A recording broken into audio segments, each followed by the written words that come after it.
नमस्कार दोस्तों, पॉडकास्ट की दुनिया में आपका फिर से स्वागत है। मैं हूं आकाश। और मैं हूँ प्रिया।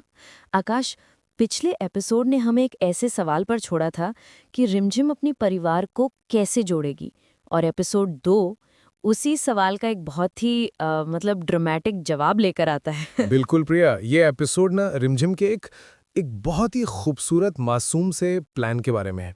अच्छा। हाँ, अपने पापा के जन्मदिन पर वो उन्हें उनकी माँ यानी वीरगढ़ की रानी सा से मिलवाने का फैसला करती है। वाओ। एक ऐसा तोहफा जो शायद पैसों से खरीदा ही नहीं जा सकता, और उसका तरीका कितना प्यारा है। मतलब है ना? वो मंदिर में ठीक रानीसा के सामने अपने छोटे भाई से वही कविता पढ़वाती है जो रानीसा ने बचपन में अपने बेटे शरण को सिखाई थी। बिल- कुछ सच था, कुछ कहानी थी। हाँ, it's like a secret password to the past. Exactly. और ये पासवर्ड काम भी करता है। हाँ, करता है। कविता सुनकर रानीसा की आंखें भर आती हैं। वो 20 साल पीछे चली जाती हैं और जैसे ही उनके मन में सवाल उठता है कि अगला राजा कौन होगा, ठीक उसी पल दरवाजे पर शरण खड़े होते हैं। It was a perfectly timed moment. वो सीन, आकाश, उफ। पूरा माहौल एकदम शांत। बिल्कुल। सिर्फ माँ और बेटे की आंखों में 20 साल का दर्द, 20 साल की दूरी। हाँ, और हमें लगता है कि बस अब ये दोनों गले मिल जाएंगे और सब ठीक हो जाएगा।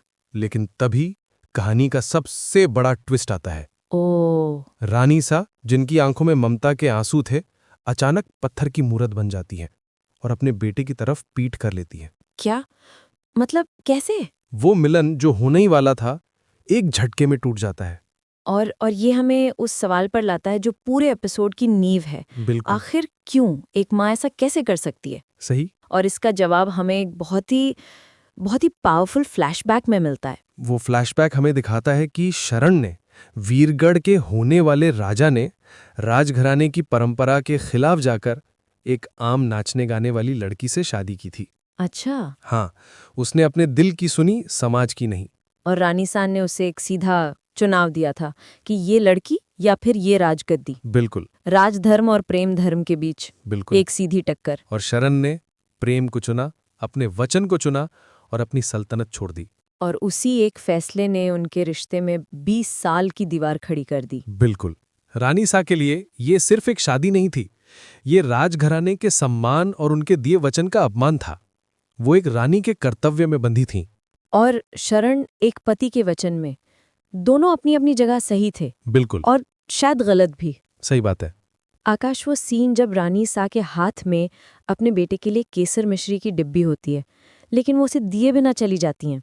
अरे, वो उस पूरे एपिसोड का सार था। बिल्कुल मिठास थी पर दी नहीं गई। बिल्कुल। और अब रिमझिम के इस प्लान की वजह से ये दबा हुआ अतीत एक बार फिर से सतह पर आ गया है। हाँ। एपिसोड के अंत में जब वीरगढ़ की गाड़ियां शरण के दरवाजे पर पहुंचती हैं, तो ये साफ हो जाता है कि अब कहानी एक नया और शायद ज्यादा खतरनाक मोड़ लेने वाली है। एक बेटी ने प्यार से जो कहानी शुरू की थी, अब वो सियासत और कर्तव्यों की एक बड़ी लड़ाई बन चुकी है। अब देखना यह है कि रिमझिम इस तूफान का सामना कैसे करेगी। और यहाँ हम अपने श्रोताओं के लिए एक सवाल छोड़ना चाहेंगे। ओके। जब कर्तव्य और व्यक्तिगत रिश्तों में टकराव हो, तो क्या किसी एक को चुनना हमेशा सही होता है? बहुत गहरा सवाल है। क्या रानी सा का अपने राजधर्म को निभाना उनके मातृधर्म के साथ अन्याय नहीं है? इस बारे में सोचिएगा। मिलते हैं आपसे अगले एपिसोड की चर्चा में। तब तक के लिए नमस्कार। नमस्कार।